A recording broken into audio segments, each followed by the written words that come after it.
నెల్లూరు పర్యటనకు సంబంధించి ఆయన మాట్లాడిన మాటలు స్పీడ్ పెంచారు జగన్మోహన్ రెడ్డి గారు, డైరెక్ట్ అటాక్ మోడ్కి దిగారు, ఏదో నూతులోనో బావిలోనో పడిపోమని కూడా ఏదో ఒక సెటైరికల్గా డైలాగ్ కూడా ఆయన చెప్పడం జరిగింది. చాలా పెద్ద ఎత్తున వైరల్ అవుతున్నది. అది ఏంటి జగన్మోహన్ రెడ్డి గారు హై స్పీడ్ పెంచడానికి కారణం? ఓదార్పుల్లో కూడా ఆయనకి విశేషమైన జనస్పందన వస్తున్నదట, వేలాదిగా వద్దన్న చెవి తరలి వస్తున్నారట, కంట్రోల్ చేయలేని పరిస్థితుల్లో ఉన్నారట. ఏంటి అంత ప్రజాదరణ ఆయనకి, జనాదరణ? అందరికీ నమస్కారం అండి.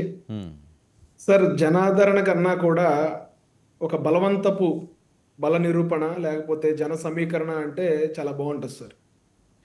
నేను కూడా పోలీస్ శాఖ వారికి చేసే విజ్ఞప్తి ఏంటంటే సార్, అనవసరంగా అంత ఆంక్షలు పెట్టాల్సిన అవసరం ఏమీ లేదేమో అని నాకైతే వ్యక్తిగతంగా అనిపిస్తూ ఉంది.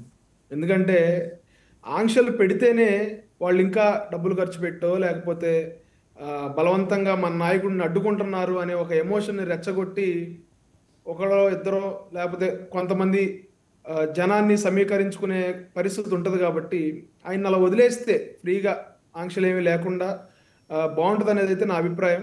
కాకపోతే అలా వదిలేసినా కూడా ఇబ్బందికరమైన పరిస్థితులే ఉన్నాయి సార్. ఎందుకంటే జగన్మోహన్ రెడ్డి మీద బయట వాళ్ళు ఎవరో ఏమీ చేయవసరం లేదు ఆయన్ని. లేకపోతే జగన్మోహన్ రెడ్డి గారి మీద దాడులు కానీ లేకపోతే జగన్మోహన్ రెడ్డి గారి దగ్గరికి వెళ్ళాలనే ప్రయత్నం కానీ బయట వాళ్ళు ఎవరు చేయరు.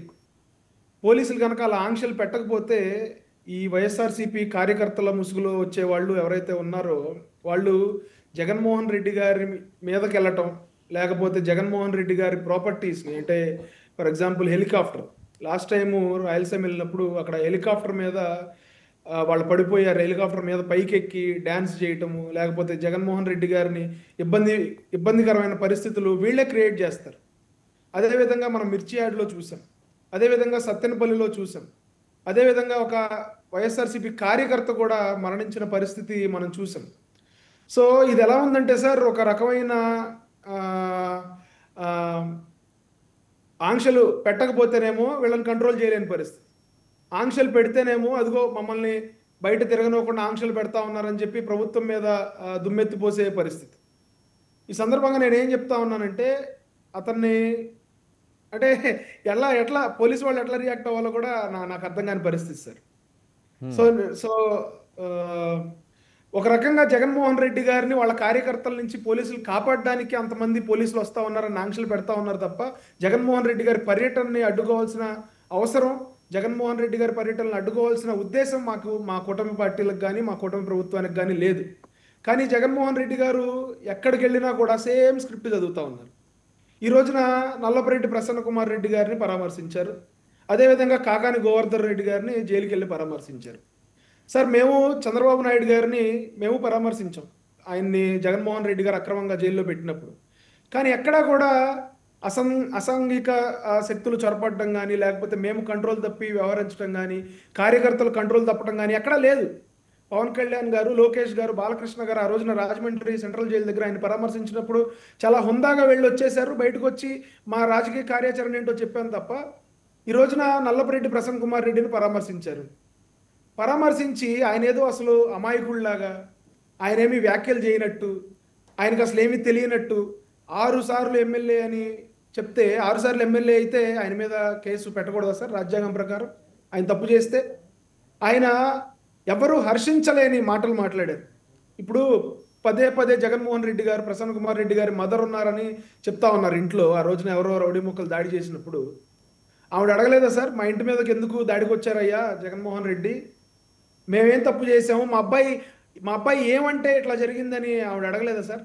ఆవిడకి చెప్పాలి కదా నల్లపరెడ్డి ప్రసన్న కుమార్ రెడ్డి గారు ఎలాంటి వ్యాఖ్యలు చేశారో, సభ్య సమాజం తలదించుకునే వ్యాఖ్యలు ఆయన ఏం చేశారో వాళ్ళ ఇంట్లో ఆడవాళ్ళకు కూడా చెప్తే జగన్మోహన్ రెడ్డి గారు చాలా బాగుండేది సార్.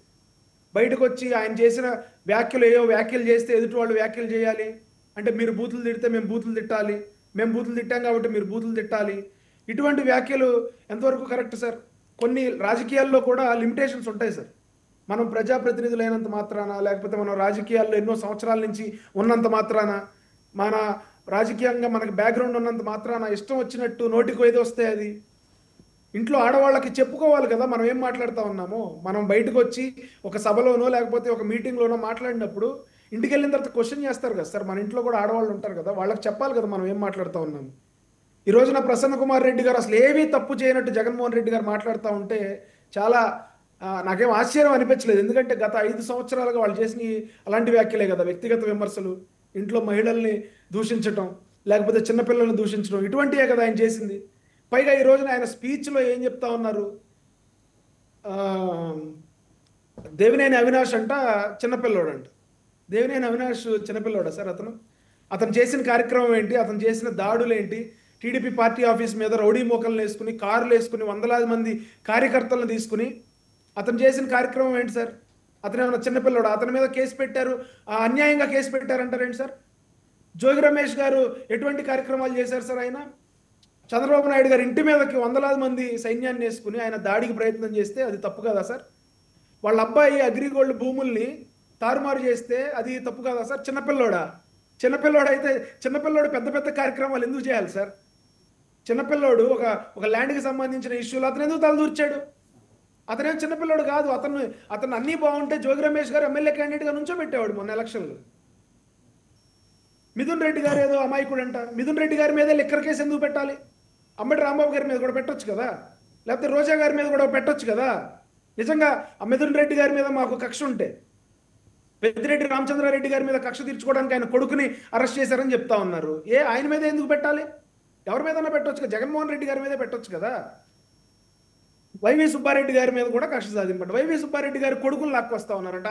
ఆయన కొడుకు ఎంత కార్యక్రమం చేశాడు సార్? ఒక పోర్టు, ఒక SEZ, 1000 ఎకరాల భూమి కాకినాడ జిల్లాలో. అతను బెదిరించింది ఎవరిని సార్? ఆ పోర్టు ఓనర్ని, విజయసాయిరెడ్డి గారి సాక్షిగా. సో ఇన్ని కార్యక్రమాలు చేస్తూ ఉంటే వీళ్ళందరూ కూడా నందిగం సురేష్ గారిని ఏదో వెనకేసుకొస్తున్నారు, ఆయనకేం తెలియనట్టు.